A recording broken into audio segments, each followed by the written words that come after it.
Born on February the 7th, 1812, Charles John Humbug Dickens is one of the world's most famous and beloved writers. With well-known classics such as Oliver Twist, A Christmas Carol and Great Expectations, Dickens presented his readers to the dark side of Victorian life. His characters have been immortalised in film and television since the early 20th century, notably with Ron Moody as Fagin in 1968's Oliver. In this life, one thing counts in the bank, large amounts. I'm afraid these don't grow on trees. You got to pick a pocket or two. You got to pick a pocket or two, boys. You got to pick a pocket or two. But how can Dickens be relevant in the 21st century? You can reinvent his novels and tweak a bit of the plot, but would that be enough for a modern audience? I mean, this worked in 1988 for Scrooge, starring Bill Murray. Well, Charles Dickens would have wanted to see her nipples then. And again in 1992 for The Muppets Christmas Carol. Scrooge, Jacob Marley.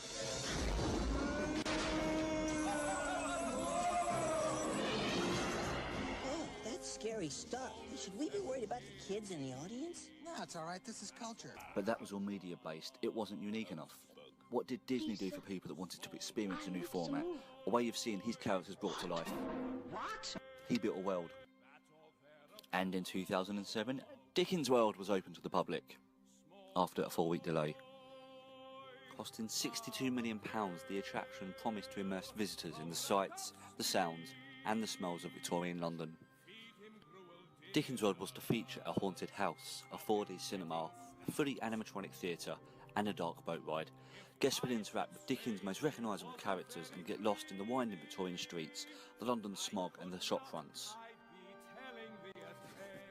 Before the place even opened, it was heavily ridiculed, some part due to a mixed marketing campaign promising authentic Victorian London, but a lot of it was due to the fact that historic Rochester is famous for representing Dickens. There are streets named after his characters, his Swiss chalet is in the local high street, and a lot of the old-fashioned buildings, such as Eastgate House, featured in Pickwick Papers, and Restoration House from Great Expectations, which was actually owned by Rod Hull at one point. The high street is also home to a twice-annual Dickensian festival. It's where fans from around the world will dress up as his characters and parade around, revelling in the atmosphere. Think of it as cosplay with less attractive characters.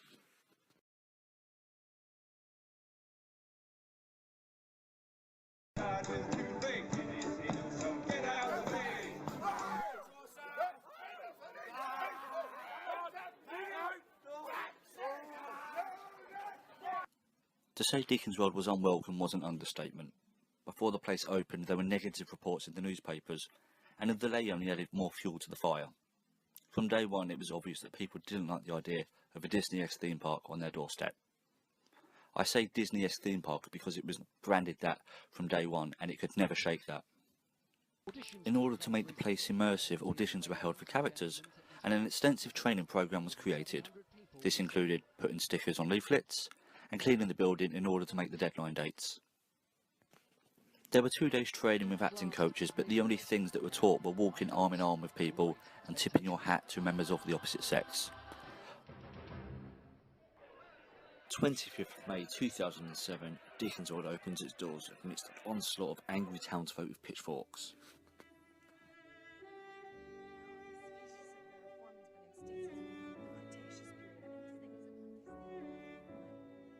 What was envisioned as a Jurassic Park style seeing the dinosaurs for the first time turned out to be like a fight for the lifeboats on the Titanic.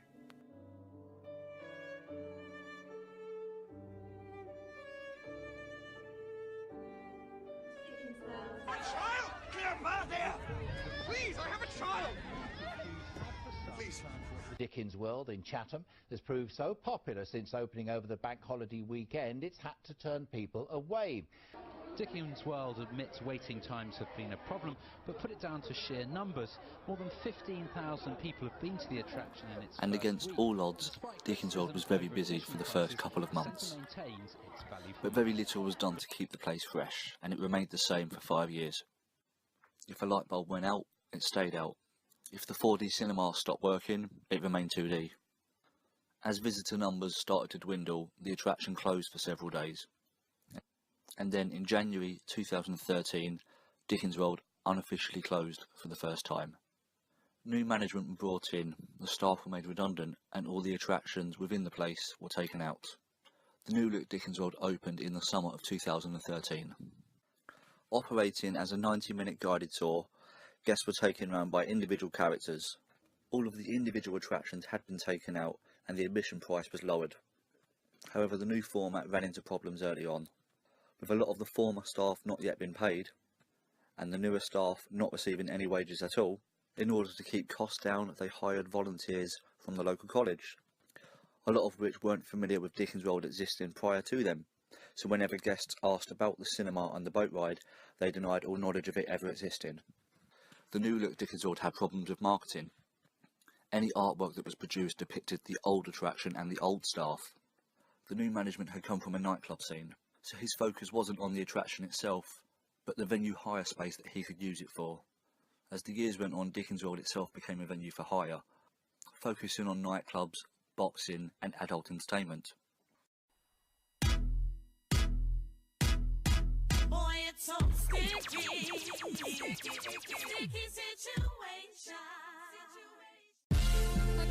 Rich girl, talking like a rich girl.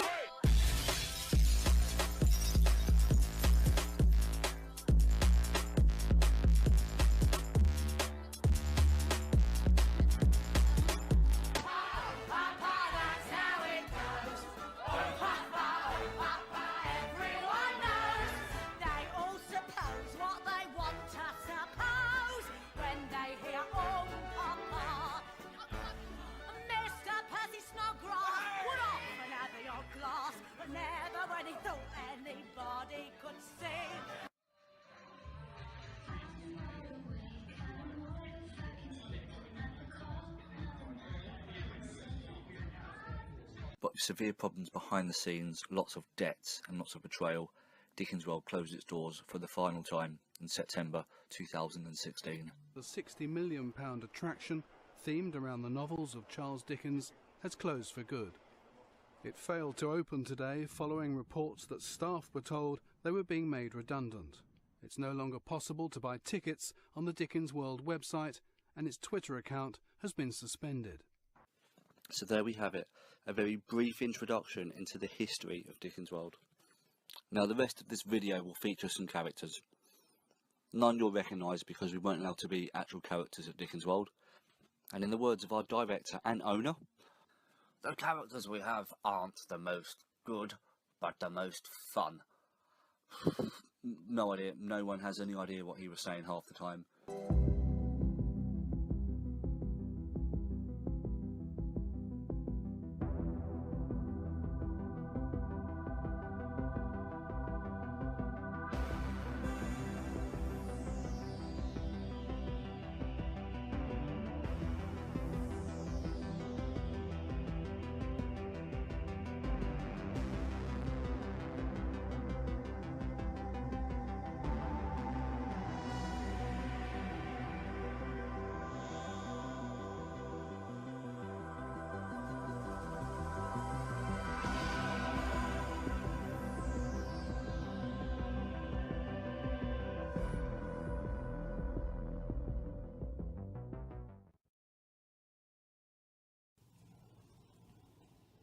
So, it nearly made 10 years. That's a decade of Dickens World existing.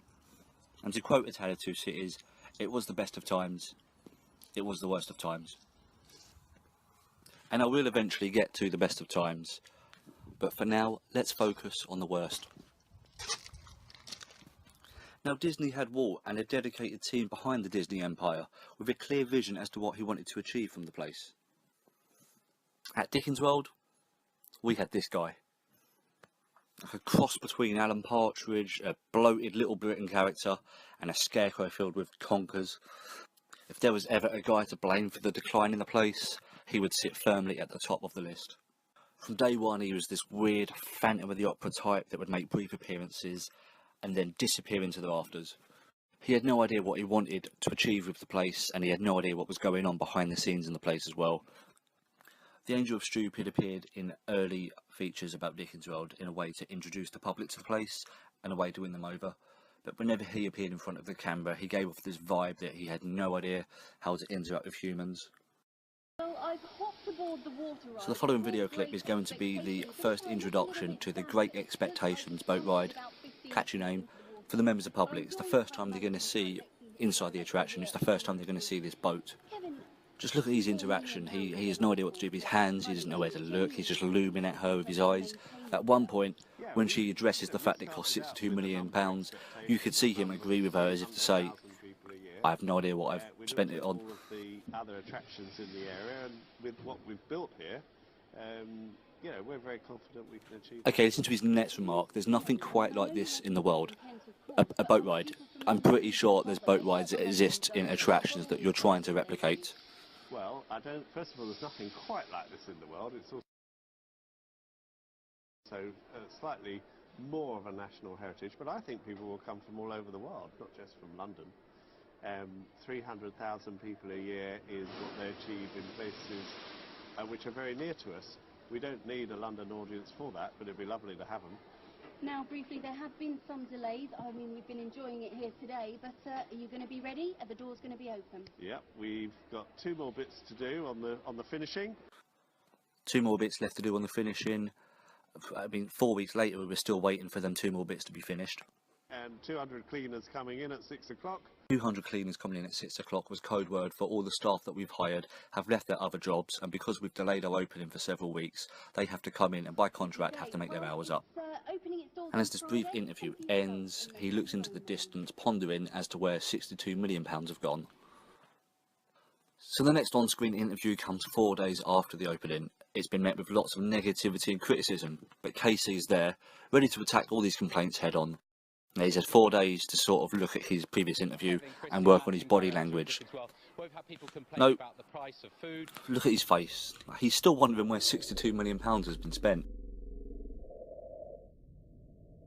Okay, now watch him shoot down the interviewer's first question. It's almost like he's anticipated them to roast him. Well, one question at a time. We're listening. I mean, I was woken up with the fat chip story this morning. Fat what? The fat chip story this morning. Oh, fat chip. Oh, it's a reference to the food complaint that was in the news a couple of days before. A bit of humour. The food we provide here is the same that we provide in Hampton Court, Tower of London, Natural History Museum. Has his PR told him to empathise with the public and sort of say, we're listening? Because he's trying to cram in that word as many times as he can. Of course we're listening, and we will look at it. And people have said there's not enough to do. Well, we think... Well, shut up. We're listening. If we need to provide more live entertainment, we're fully happy to take that on. We've been open 4 days. We're learning. We want to do it. Okay, well, we'll have to leave it. I mean, look at his face. He knows that he's not won over anybody here. And it's back to you in the studio. Peter, thank you very much. Also, if you look in the background, you'll see there's a colourful cast of characters. It's like they were told to hover around the camera to create an atmosphere. And what characters could you meet at Dickens World? Fagin, Uriah Heep, Mr. Pickwick. You say, what's your name? Finnegan Black, sir. Who? Finnegan Black, sir. And what are you? What are I'm you? an artist, and before you indulge in curiosity, I do like to drink a bit. Nobody's entirely sure what this means. Also, this is not Greg Davis. Plenty of characters like this. At Dickens World, the staff are told to create their own characters. I mean, why would you want to come to a Dickens-themed place and see Bill Sykes, when you could meet his bastard offspring instead?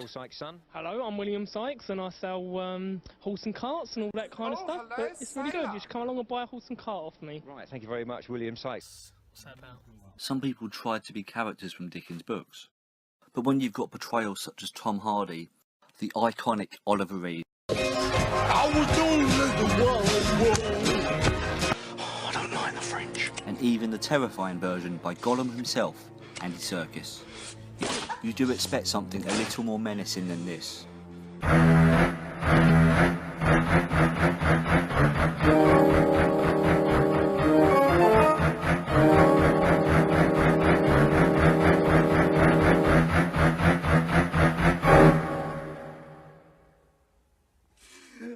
Even Tim Curry was a scarier Bill Sykes.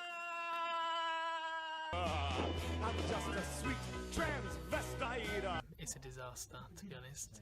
People enjoyed these characters so much they had their own expectations as to what they would look like, and at Dickens World we could never deliver that. And that's why the decision was made to create our own characters that would coexist in this Dickens shared universe. Inside the boat because rats have been known to bite. Keep your bum on the sea for exactly the same reason. God have mercy upon your soul.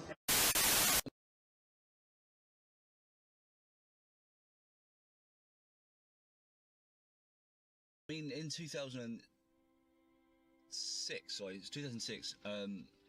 I saw an advert in the paper saying new theme park coming to Medway, and it sounded terrible. It sounded ridiculous, and me and my friends were always joking about the idea of the boat ride having Dickens's face on the front of it and how silly it would look, and just people wandering about, and that's why I liked it. I just liked the fact that it sounded so silly.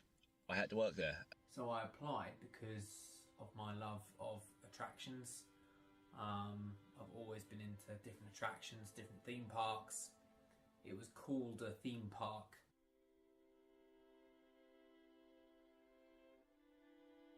Theme park. It was a themed attraction, just like London Dungeons is a themed attraction. It's not a theme park, but they called it that anyway. It had one ride, boat ride. But yeah, I was drawn to that. I was drawn to the fact that it was indoor, which meant that it was always going to be open, essentially, you know, things like that really. So it was one of these things where I didn't know what it was going to be like. I don't think anyone knew what it was going to be like until we got there, really. I read about it in the paper and I was absolutely buzzing for it. What I initially thought was going to happen is that, you know, I'd be an actor on stage. You know, this is what I've always wanted to do. So I was absolutely buzzing. I thought, yeah, I've got to get my foot in the door. Well, I joined Dickens World because it's a great place to act, as well as being at home at the same time. So it's easy to commute to it. And we actually had a lot of great expectations. Not nicking out of Charles Dickens, but a lot of people thought it was going to be something amazing. When I first read the advert to apply, it sounded exciting, amazing, something brilliant that it just sounded so good. I heard about Dickens World mid-2007, saw on the news as this new attraction that had opened up in Medway, and the footage on the news showed the inside of Dickens World, had these performers in, which I later recognised as my friends, and they were like doing performances, playing tricks on people and things like that, and dressing up in the clothes, and just everything looked amazing. It looked like a town under a roof. And I found it hard to believe that a place like that would be in Medway.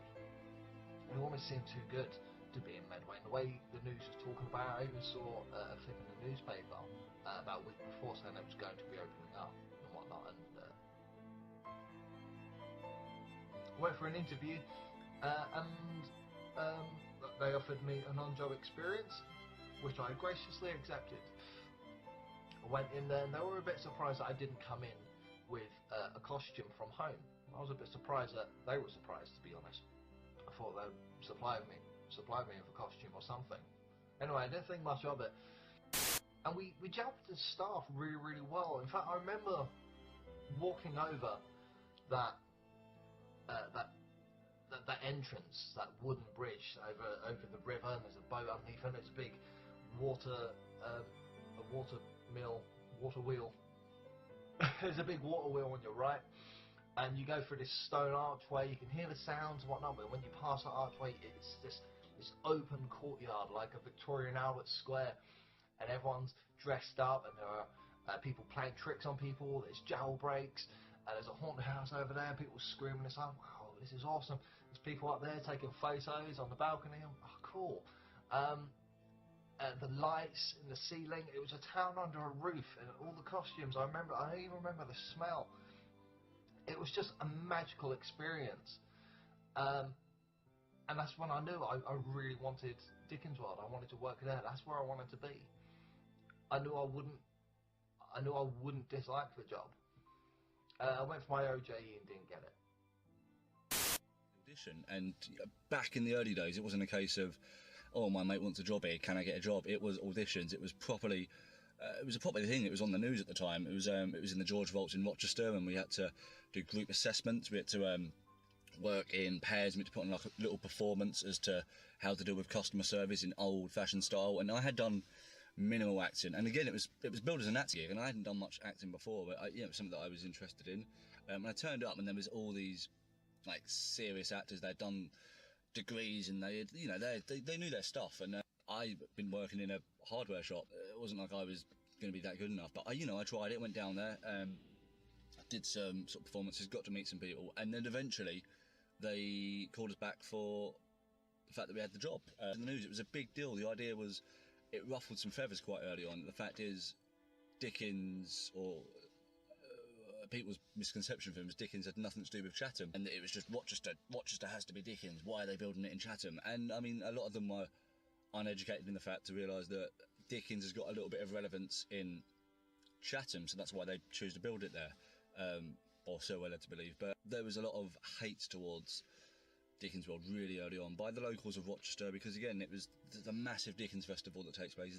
People dress up as him, characters from him, and sort of they do that for a living. Whether or not they get paid or not, it's they loved it, and we would come along. We were like the new kids on the block, and we were going to ruin it all. And one of the quotes was, "We're not Disneyfying Dickens. We're not going to Disneyfy Dickens. It's going to be a live, interactive experience where people can wander about and see characters that Dickens would have met." And I mean, the way it was described was really well done. Did they deliver on that? No. On a more positive note, which tourist attraction opened its doors this week? Dickens World. Exactly right. £62 million worth of theme park in Kent. Perfect day out if you want to recreate the grimy squalor of Dickensian London and can't make it to New Cross.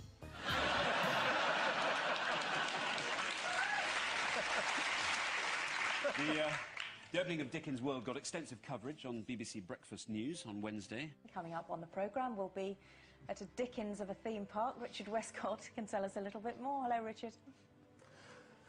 Morning, Governor. Now, this week's sees the opening of a new theme park in Kent, and it's guaranteed to have great expectations. Hi, you've given it away. You've been working on that all morning, weren't you? Morning, Governor. Also coming up in the programme this morning, What the Dickens? We sent Richard Westcott to a theme park. Cheers, Governor. This week sees the opening of a new theme park in Kent, and it's guaranteed to have great expectations. You didn't laugh last time, did you? What's in Dickens World, though? Do you get Oliver Twist walking around with a giant head like you do in Disneyland with Mickey Mouse and that? Come and have your photograph taken with Bill Sykes, sort of thing. I hope so. I think Yeah. it'd be brilliant. There's a Victorian school. It's very oversubscribed, but... Also this week, Dickens World. The Charles Dickens theme park has opened in Kent. According to one report, visitors to the £12.50 a time attraction will see the ghost of Ebenezer Scrooge make an appearance, as numerous dads turn on their families saying, £12.50? Bugger off.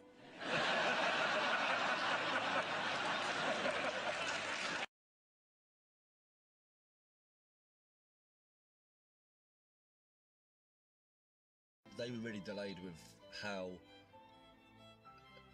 it should have been open. I think it was like 6 weeks delay or something at the time. And in between that, they got us to do school visits, and they got us to do like sweep festivals, which is nothing to do with Dickens, properly. But I mean, we had to do some marketing stuff to get the word out there that it was, it was happening and stuff. So we turned up, and it looked fantastic. It looked really unfinished because there was lots of buildings that weren't painted. There was still like foam everywhere. And I remember on our press night, which was again, not many people worked it, because a lot of the people that worked Dickens early on left really early as well. So there was a handful of us that stayed there to the end that had worked the press night, and it was a case of here's Dickens World. The Britannia Theatre's not open yet, so don't ask about that. But here's Chaz and Dave. Here's a little known indie band called the Holloways. They're going to open up for us. And a generator, the music that makes you feel better. When we turned up at Dickens World, we were told that we were going to get full costumes. They asked for our measurements, and they went the whole hog on that. Then about 7 capes were made or something silly like that, and a few coats were made, and that was it. That was the costume. And for the 7 years that I was there, and I'm pretty sure the couple of years it limped on after, they're the only costumes that they got. Everything else was self-provided by the staff. People went to Primark and brought stuff, people went to charity shops and brought stuff, dirtied it up a little bit, stuffed some sort of patches on it to make it look Dickensian. Embarrassing as hell when, like, the Dickens fans, when the real Dickens fans came in, people that turned up to sort of undermine us as well a little bit. Like, Dickens was their thing, and they do this in their own spare time. And they turned up in their really good-looking costumes, and like it put us to shame, because there was, we were just a couple of punks sort of wandering around in sneakers and jeans, and like, I mean, pretty much the stuff that I wore at Dickens, minus the top hat and coat, I could have worn out anywhere. It was, it was the 2007 indie look, and it was pretty much what I wore most of the time. One of the things that didn't really work was the fact that you didn't really know what it was. I always said this, that Dickens World, was it London? Was it Chatham? Was it, this separate from those two? Was it its own world in itself? But, we had things like, we had a real prison, I think it was Marshalsea Prison, I can't remember now. The prison that led onto the boat ride, but the boat ride was based on the Great Expectations, which wasn't real. So it's a case of like, well, the boat ride wasn't real, but it was the real prison where Dickens' dad was sent to prison. So, well, are we meant to know of Dickens? Are we meant to, like, if I was a character, let's say if I was, for example, Bill Sykes, would I know of Dickens? Would I know he existed? It's that kind of thing really, where, did we know he existed, But, yeah, so in terms of characters, we were all given the opportunity to create our own characters. Mine was called Black Market Jack. I just like the sound of it, really. I just like the fact that I always liked the name Jack, and Black Market Jack seemed to be quite a cool name. But again, it wasn't in any book, so if anyone ever asked me, it'd be a case of, well, who are you, Black Market Jack? Which book are you from?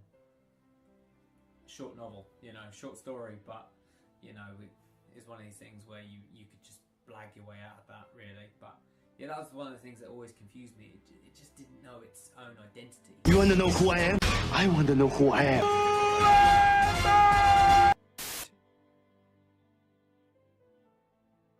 We were let down by, operationally, the mechanics behind the boat ride, that would let us down, and the schoolroom, we had a great schoolroom, but again, the technology in it would let us down. We didn't have, they spent £62 million creating this place, but in terms of the money, I don't know where it was spent, because nothing really worked, nothing really, well, it did work, but then it would conk out, and it was just a case of keeping it alive rather than actually like looking after it for years to come. There was never any future plans when you got there. It was a case of going in there, and it was never like, well, this is what we plan to add in 2 years' time. Let's say, for example, Thorpe Park or Disney or anywhere like that, Universal, they've always got forthcoming plans of what they want to do in the future. But in terms of there was never any future plans of, well, we're going to build this, we're going to add to this, we're going to do this. It's always just surviving. I think it was a case of always surviving. I'm guessing the major fault, if you like, failure, came from the top, came from management. None of them had any background in sort of the attraction business. They had entertainment backgrounds, they had educational and teaching, but nothing on this scale that would help guide and give it that guidance that it needed. It was hard. We weren't listened to. We put ideas forward, suggested things, but we only felt like button pushers, which is the truth of it. On my first day, I walked through the building, walked through the door, and wow, amazing set, scenery. It was fantastic. But then walking through, it soon, it changed. after working there for a few months, you started to realise that the things were promised never appeared. Costumes, Primark, charity shops were our friends, not the promised handmade costumes that we were given measurements for, never appeared.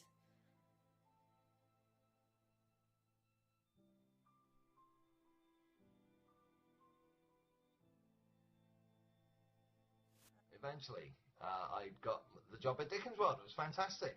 I was performer. In fact, I even praised, like many of us did. I even said, great, I'm a paid actor. This is fantastic. And it weren't like that at all. We were just the face of Dickens World. We were there to sort of just interact with customers and sort of guide them. It was like, oh no, okay, no, so you done Peggotty's 4D cinema, great. Have you gone to Britannia Theatre? It's just this way. Off you go. It was very much like that. There wasn't really a great deal of performance involved. We would do 2 Chaplin shows, which was just little courtyard plays that we would do, but we wouldn't really do them either. We were just mimes. To be honest, we had this tannoy playing the music and the sounds and the dialogue and things like that. We would just sort of mime, and it was uncomfortable every single time, and we would do it twice a day. The mimed performances, again, not great. Probably would have been better if we started off from day one doing live performances ourselves. Again, that's why I applied for the job, because I wanted to act. It's nice and small, but it's semi-unrestricted cleaner.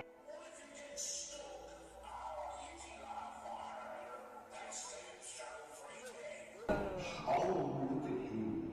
He's a fine-looking boy. I have just a job for him.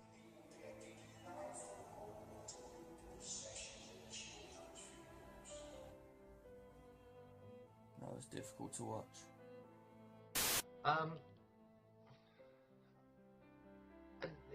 It just wasn't what was sold to us. It wasn't what the customers were told it would be, and I know that because at one point I was the customer. I was the guy sitting on the couch, seeing it on the news, thinking, "Wow, that place is amazing," and then looking at prices, thinking, "Well, it would be worth the money because you know how much praise they've got and things like that."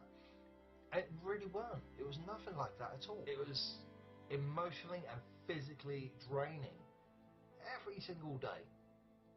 But you're still somehow drawn to it. There's something about this world that, as staff, we really, really enjoyed, and it was draining. It really, really was. But you're there for each other, like a family. Yeah, if someone needed a shift covered, we'd have no problems asking each other. If we had a problem with something, that's it. We was like, "Ash, can you help me out with this?" Sometimes we'd even put our lives on the line for customers and things like that. If the boat broke down, which it often did. Sometimes we even had to jump in the water and sort things out. We went above and beyond to keep that place for as long as it stayed there for. And we had no support from management to do so. As negative as I feel about it, I miss those days so much. It was a lot of fun. It was a ride, you know. Dickens World technically ended twice. It weren't meant to be, let's be honest. It was a great run. I thoroughly loved it. I thoroughly enjoyed it. I miss it even now. We all left. The real staff, us guys, we all left in 2013. It's nice.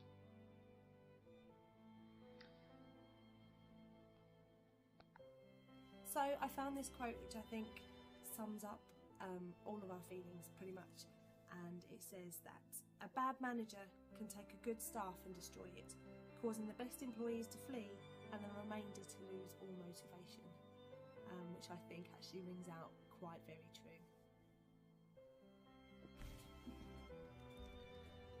My name's Rich. I was the resident caricaturist at Dickens World for about 5 years.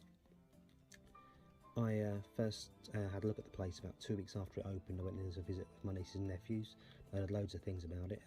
My first impressions, I loved the set. I thought the set was amazing. As you come across the bridge there and you saw those buildings where the boat ride was, it was just like something out of a movie, you know. Really incredible.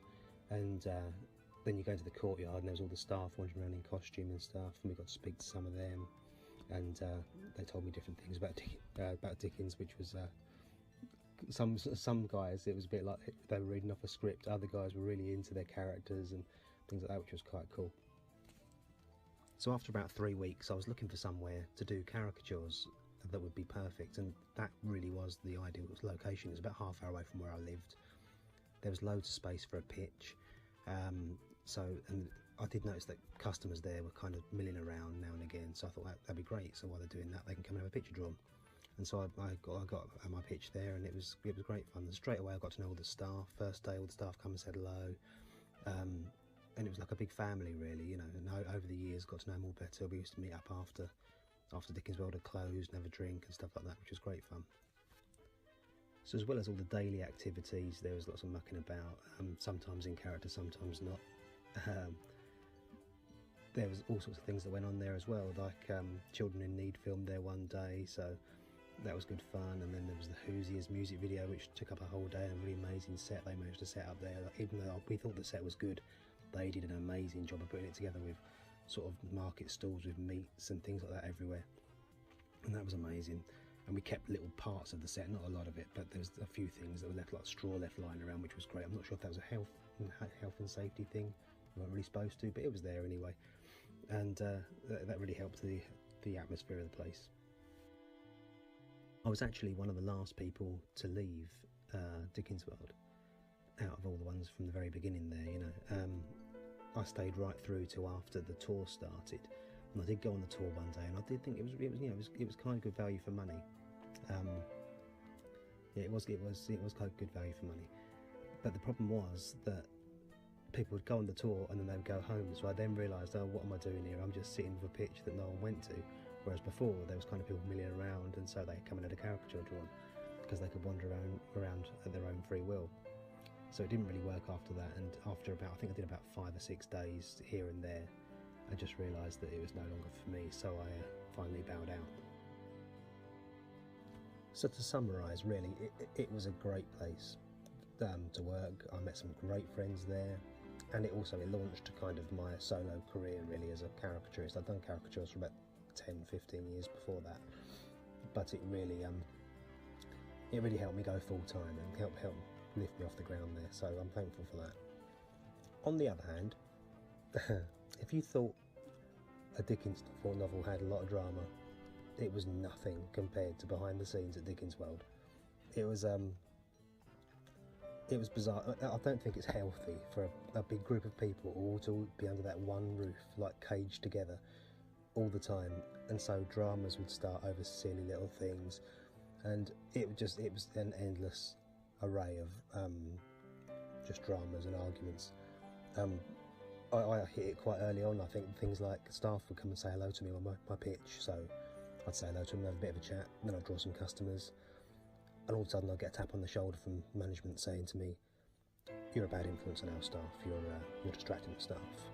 And so I couldn't really tell the staff to get lost. I was going to chat to them. It's polite, it's only normal, you know. So rather than having to go at the staff, they'd come and tell me off. So that was a bit frustrating, and just things like that. And there was also things like, you know, the place really needed some ideas in places that would really help it, and it was so complicated to get ideas off the ground there that in the end a lot of people just kind of gave up, I thought. And I think there was that element of having a big empty courtyard with nothing to do, which was not good for the place, you know.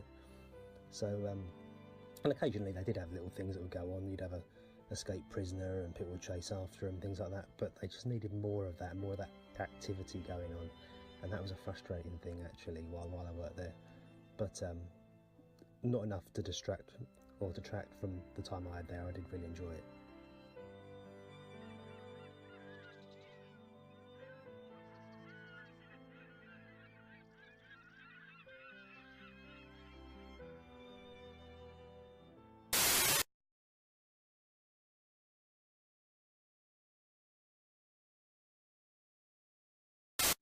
I've been there for so long that there's so much potential to be a place that I kind of wanted to do a Halloween attraction. Beforehand, the management that was there beforehand decided that it wasn't Dickensian, we couldn't do Halloween there, which, I mean, they had an argument for it, it wasn't a problem, but we worked on the floor, so we knew what people wanted, and it had so much potential for Halloween. So I proposed an idea that we do a Halloween show based on the urban legends of Victorian London. So that would have been Jack the Ripper, Sweeney Todd, Jekyll and Hyde. The person playing Jekyll and Hyde decided to sort of have the Overlook Hotel and decided to sort of add their own little twists to things as well. So everyone, it was a joint effort, which was fantastic to see everyone sort of working together for that. I mean, the staff worked really hard on that, and myself, I sort of provided the music, and again, it's me, but I sorted the music out. I sort of had an idea of what the theming should look like, and sort of planning rehearsals and stuff. So I mean, there's a lot of stuff that sort of I took on board, but a lot of the team members that worked there really come together, and it was good to sort of see that. It was just a shame that the market in itself was dire. It was terrible. We'd submit all these ideas, we'll forward it up to the management, and they'll take it from there. And unfortunately, what they took from there was terrible. So we were competing with really popular attractions at the time. So we were looking at like Fort Amherst, which was just up the road, and other people would visit sort of bigger, further places like Thorpe Park Scare Nights and such. And we were sort of, it was our first one, so we kind of wanted to make it big. And the posters were just god awful, like terrible, and like, they were aimed at the wrong time. It sort of meets characters. We weren't going to meet the characters. It weren't like a sit-down interview. You weren't going to be sitting down and tucking into dinner with like Jack the Ripper and Sweeney Todd and Jekyll and Hyde. You weren't going to be doing that. It was, you trying to meet them in terms of there they are, or they've gone. They're sort of scare actors and stuff. So I mean, the marketing was terrible, and it just looked like a hash Photoshop job. So that was upsetting to see that all our hard work was sort of wasted away. The best thing we ever did was probably Halloween. First year I came up with the idea of having the haunted house as the hotel from The Shining, and we had the girls upstairs, Shannon and Laura, as the twins, and I was downstairs as, I think it was Dr. Jekyll, yeah, that's it, and Mr. Hyde eventually. So it was all elements of, you know, old characters, and, you know, The Shining, a classic film, a classic horror movie, and Jekyll and Hyde, a classic character, if you will. So it was all different things. We had different people like Mary Kelly, and Jen was Mary Kelly, and Scouse was just Jack the Ripper, I think, that year. I think we was all into scare attractions, and we all enjoyed them. We all knew what worked and what didn't work. And we proved a fair few people wrong as a team with the Halloween night that we did, and the events we put on, they worked. They sold out. We made money, but it wasn't appreciated, and that is very disheartening for anybody, and especially for a group of people trying hard to make something work, seeing the potential, but being shot down in the process.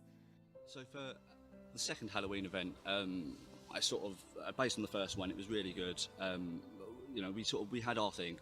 The unfortunate thing was we had to compromise, and to justify having our portion there, we had to accommodate a sort of a cabaret act in the evening and stuff. So the attraction was sort of split between our scare maze. After they did that, they went upstairs for the cabaret show. And again, you know, no harm done. It worked out well for both of us. The cabaret performers got to do their little show, and we got to do ours. So, I mean, that was fine. But for the second year, I kind of want bigger and better. So I kind of went away to London for a bit. Admittedly, just a short time, came back to Dickens and sort of had some ideas for how we can make it scarier. I sort of went away from the Victorian theme a little bit, and the idea was sort of a Chernobyl effect had happened. It was the 1940s, so toxin gases closed off this little town with the poison gases, and it was evacuated. Anyone that was left behind to sort of rot and die. Anyone that escaped. Otherwise, a couple of years later, the government had decided to board it up and pay over it and forget all about it. So it was like a little lost city.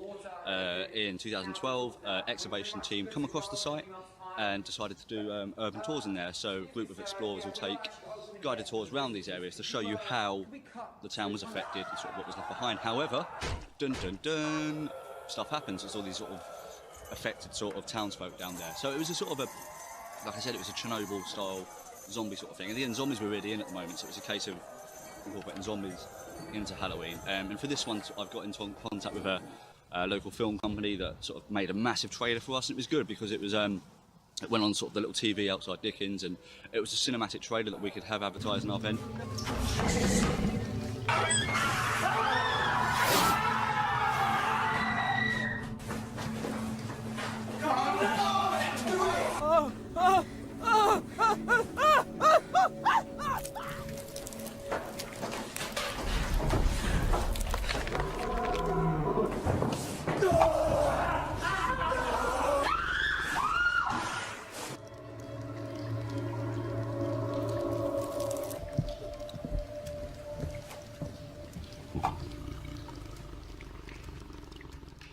again, all the teams sort of had an input as to how they should do their characters. Some didn't want to be actors in it, they wanted to be scarers, and we had fog machines and strobe lights, and I mean, it was a bigger affair. And it worked really well. Again, we got a lot of praise for it, and we didn't get to go on the stage this time round, and it was sort of forgetting about, but the marketing drugged it down. The posters were terrible, prices I think were too high.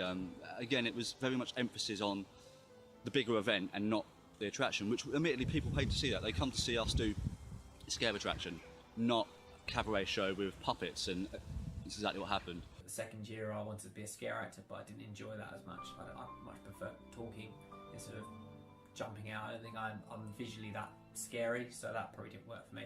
So I probably would have enjoyed it more if I was out, probably doing similar to something what I did the first year. But the second year was good. But again, we had a lot of code reds, which was the boat ride break-in, but that kind of let the show down a little bit. But yeah, I would say definitely that was our real moment. The first year of Halloween, which was 2011, was probably the highlight of the whole time I was there. I think getting up on stage after that and taking our bow, everyone all lined up and taking our bow, was the real moment where it's like, yeah, we're actually really good, you know, we're actually all very talented people, but we never really had that opportunity to shine.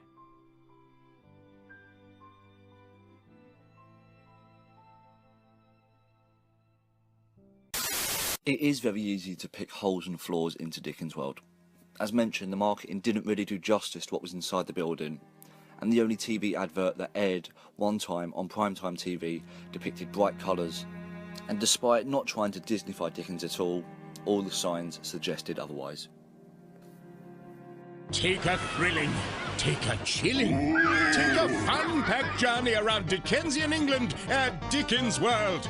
Step back in time at my amazing indoor visitor attraction and have the day out of a lifetime! Dickens World, Chatham Maritime, Kent. Only 10 minutes from the M25. People were very surprised that inside was a dark and gloomy town where the characters didn't do parades and were less than friendly. Even the introduction of a costume character sent mixed messages to the Dickens purists. People had been told that they would never try and make it a glorified attempt at a Disney cash-in.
But throughout all of the worst, there was glimmers of really good intentions at Dickens World.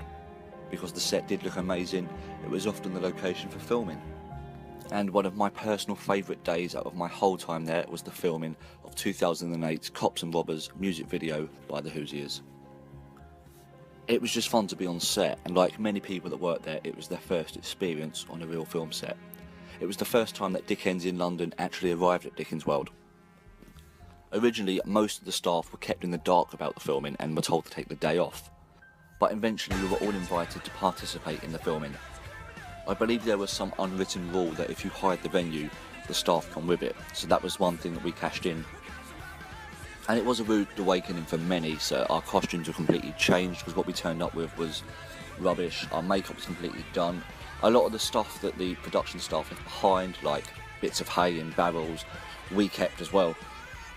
It was a really fun environment to be in. Even the big dance number at the end, you can see the staff really enjoying themselves. It was moments of these filming opportunities that really boosted morale.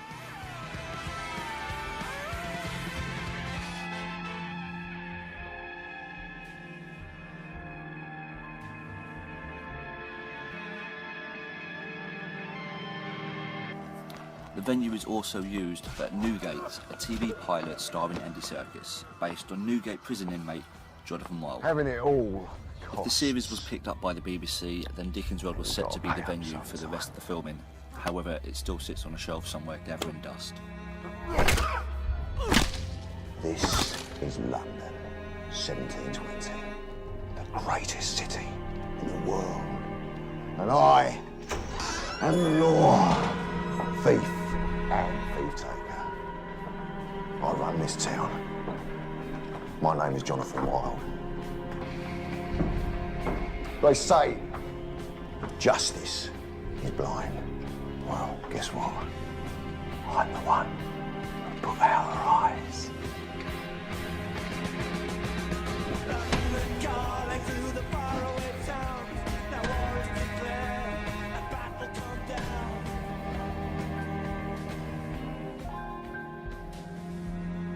In 2009, the opening to the Tesco Christmas advert was filmed using the set and the staff. The fake snow was impossible to remove, but it became a permanent feature at Dickens World. Why, we shall have a jolly Christmas after all. And the BBC also used the attraction for the opening credits of their Oliver Search talent show, I'll Do Anything.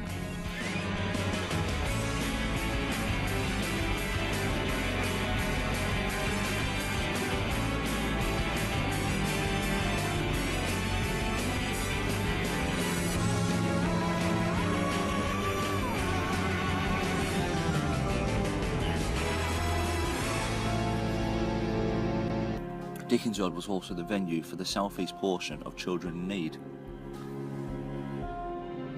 How about you for that? We waited a quick night in actual Dickens World. Yeah. With donated prizes for the cause.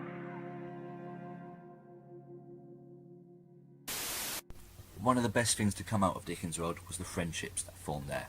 Relationships were made there. Marriages were based because of people meeting at Dickens World.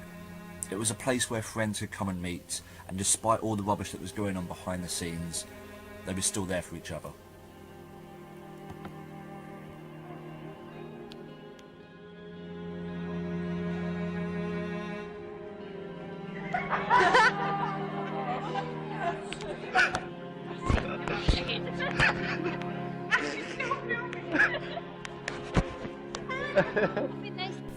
And with little guests visiting the attraction and the management's lack of interest, we used to have fun. We used to dress up, we used to mess about in the courtyard area and make our own little amusement.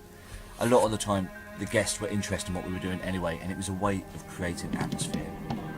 1, 2, 3, 4.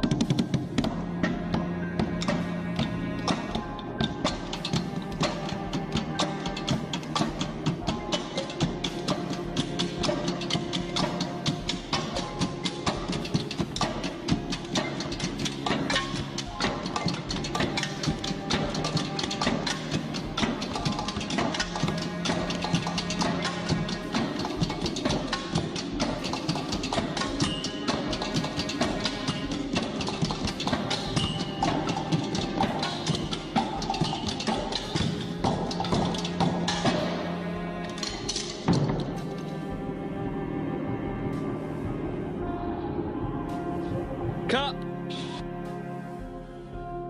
Ladies and gentlemen, take your seats for the great and show honour!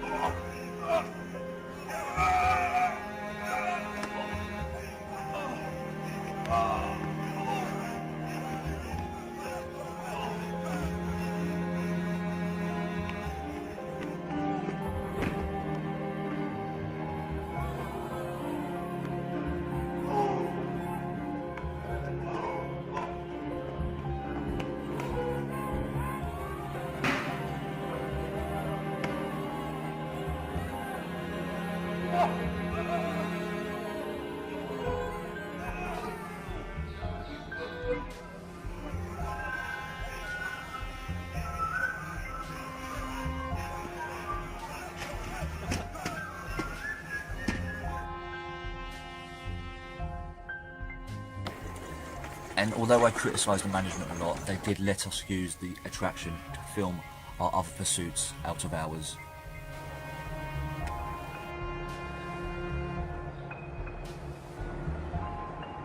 Oh, so he's found someone.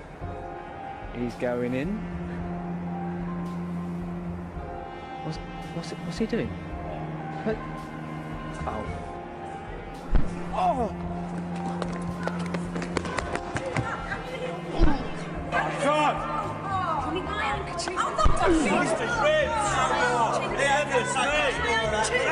You're a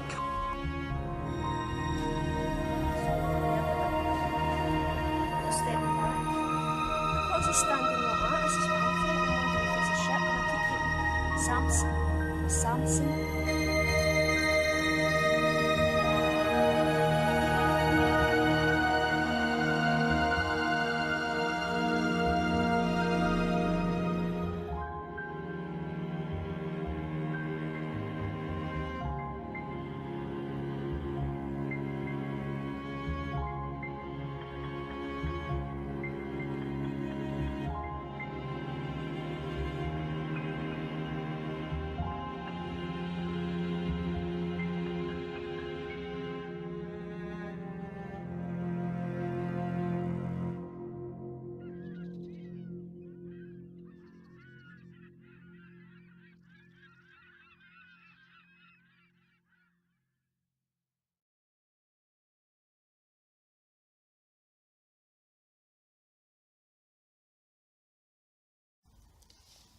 So well done, you've made it through an hour video. I mean, I know at the end I did make it look like everyone passed away or they died or they disappeared and stuff. Not the case.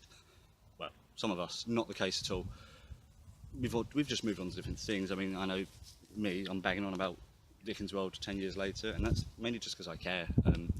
It's 10 years that it would have existed. It's 10 years that I've had best friends there. It's 10 years that I've been part of people's lives for 10 years just because I used to dress up as a Victorian character, and so did my friend. I mean, it brought a lot of people together, and that's 10 years they can look back on. As much as they hated it and they despise it and they never speak about it again, some of the best friendships were made because of this attraction. So yeah, it's closed down. It's now a gym. I use the gym. Can't you tell? Full on muscles here. It exists. If you drive around the car park, there's signage that still says Dickens World. I work in tourism now, and sometimes people come in and ask about, can we visit Dickens World? No, they closed down. I mean, as much as there's still signs around in the town centre and signs on Google and everything, I mean, it doesn't exist.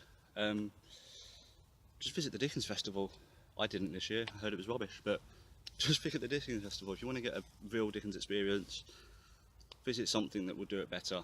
Dickens World, it was an amazing idea, an amazing concept that was terribly executed and failed massively. But I still hold Dickens World as one of the important things that happened in my life, because relationships and marriages and friendships, they were all made based on that place. So hate it as much as you want, but at the end of the day, you know, Dickens World did something good. It wasn't the pricing, it was terrible. When I started to make this film, it was more of a let's laugh at Dickens World. It was this place that I used to work at, and I hold it close to my heart, that existed since I left, and it tried to limp on, and the video is more of let's laugh at the fact that all the silly stuff they're doing, just look at their rubbish advertising and a whole heap of events, and then that closed down, it stopped to exist. We got out of it, like, believe it or not, the people that were made redundant and left a few years earlier got the better end of the deal. Everyone that was left there had no idea they were closed, and they turned up to work, and it was, you know, we got the raw end of the stick, we thought. It turns out they did.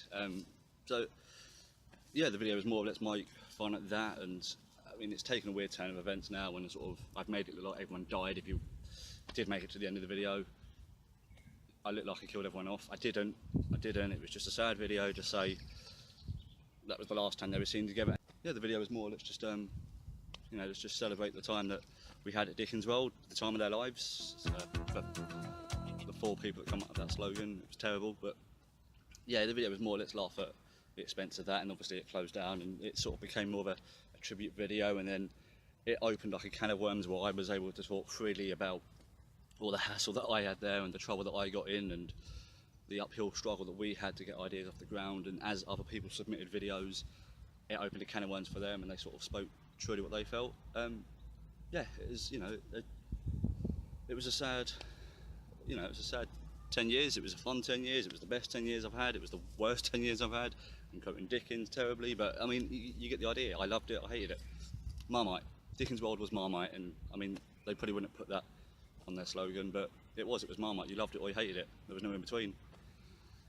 Maybe there's a little bit in between, but you know, it's gone. So the video, if I've offended anyone in the video, I'm sorry. Maybe you could have made the attraction better than it should have been. Maybe you should listen to our ideas.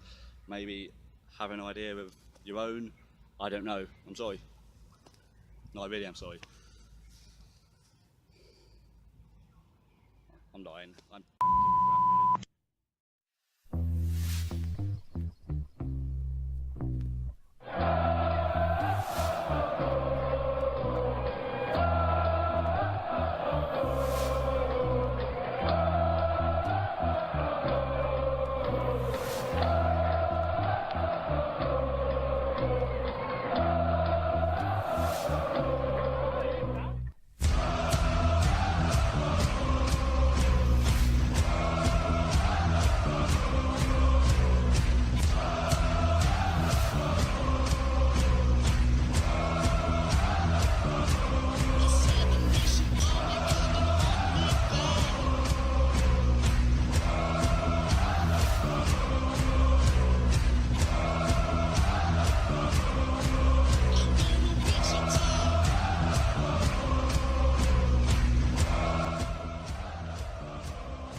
There's a formula to it. A very simple.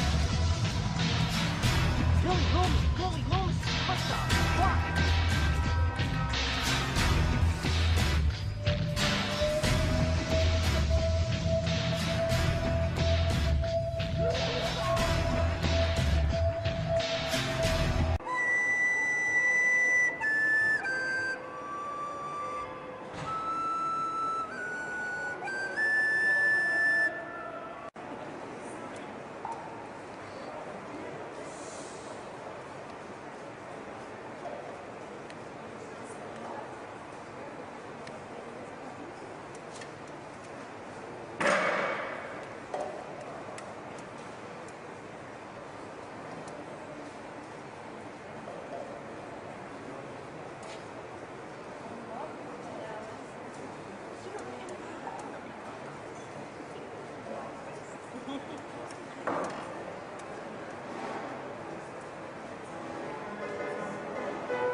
save the facing of gentlemen.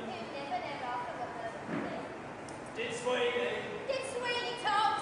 The demon butler fleet. Streets. Rose for another round. Is your paying? Oh, that boy can't be mad. When's the great thing back? He won't be back. He's on the TV,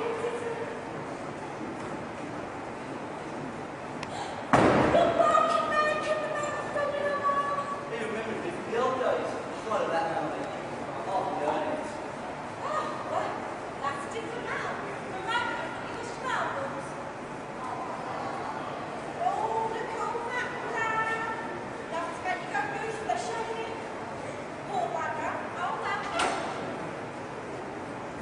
Green pig, well, waste the one more. Now, what are we going to do, boy? Send him up. Oh, we don't need to worry about it. It's a simple thing. I'll pull him off to some story. Send him up, woman. There is the tea. Once enough for the day. Go and put out. Besides, I've been looking for that to work around the shop. You don't need anything what they used to be. Anything you say. Of course. That's not apology. That boy was like, oh, the sailor. Judge.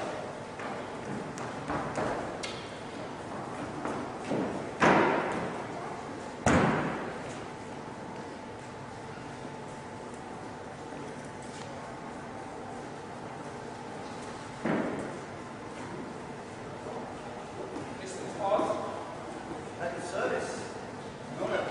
Simply Patrick, my lord. you know me. Doing this wide road is not familiar. Your Honour. Just opening. These premises are hardly fully possessed, and yet the beadle assures me you're the most accomplished barber in the city.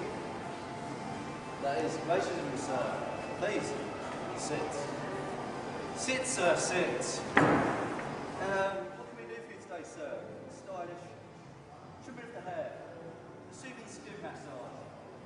First, The closest I ever came.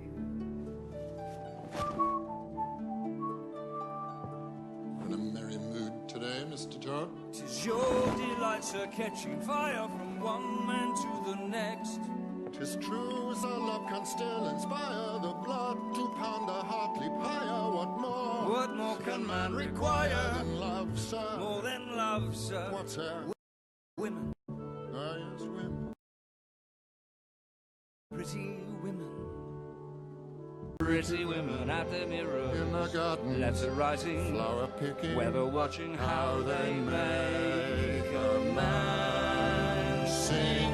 Proof of heaven as you're living. Pretty women, sir. Pretty women. Yes, pretty women, sir. Oh, pretty women, sir. Tom, I've seen Joanna and she said she'd leave with me tonight. there is some higher power here to all this dust in time. Joanna, alone with you, deceiving slut. I'll lock her away in some obscure retreat where you nor any other vile creature shall ever lay not eyes on her. And as for you, Barber, see too well what company you keep. Hold their custom and treat them well. You'll have none of mine. Mr. Todd, you have to help me. Out. I've seen Joanna and she's... Out, I say! Mr. Sweeney Todd's barber shop is open for service. Who for the shame? You, sir? What about you, sir?